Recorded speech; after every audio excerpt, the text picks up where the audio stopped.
Bonjour, dans cette vidéo, je vous propose de faire la correction de l'exercice 4 de la fin de la séquence polynôme.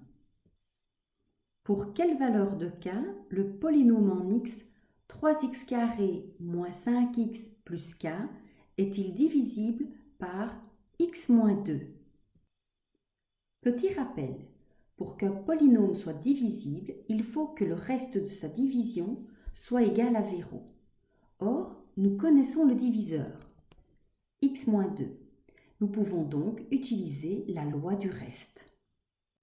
Donc, si le diviseur est x moins 2, la valeur de 1, c'est 2. Donc, nous allons calculer p de 2. 3x², donc 3 fois 2 au carré. Moins 5x, donc moins 5 fois 2, plus k. On ne connaît pas sa valeur, on recopie plus k. Je peux calculer. 2 au carré donne 4, donc 3 fois 4. Moins 5 fois 2, donc moins 10, plus k. Je continue. 3 fois 4, ça donne 12. Moins 10, plus k.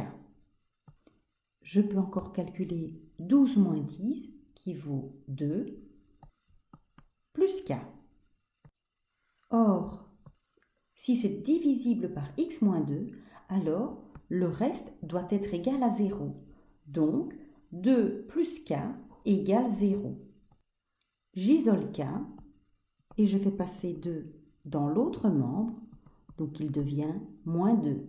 K doit être égal à moins 2. Petit b, pour quelle valeur de k le polynôme en x 6x² moins kx moins 3 est-il divisible par x moins 1? Le diviseur, c'est donc x moins 1 et la valeur de a, c'est 1. Nous allons donc calculer p de 1. Allons-y. 6x², donc 6 fois 1 au carré. Moins k de x, donc moins k fois 1. Et enfin, moins 3. Je calcule. 1 au carré, ça donne 1, donc 6 fois 1. Moins k fois 1, donc moins k. 1 est neutre pour la multiplication. Et enfin, moins 3. Je continue. 6 fois 1, 6. Moins k, moins 3. Je peux réduire les termes semblables. 6 moins 3, ça me donne 3.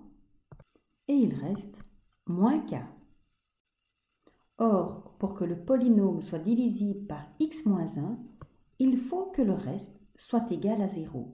Donc, que 3 moins k égale 0. J'isole mon k en le rendant positif. J'ai donc 3 égale k. Merci.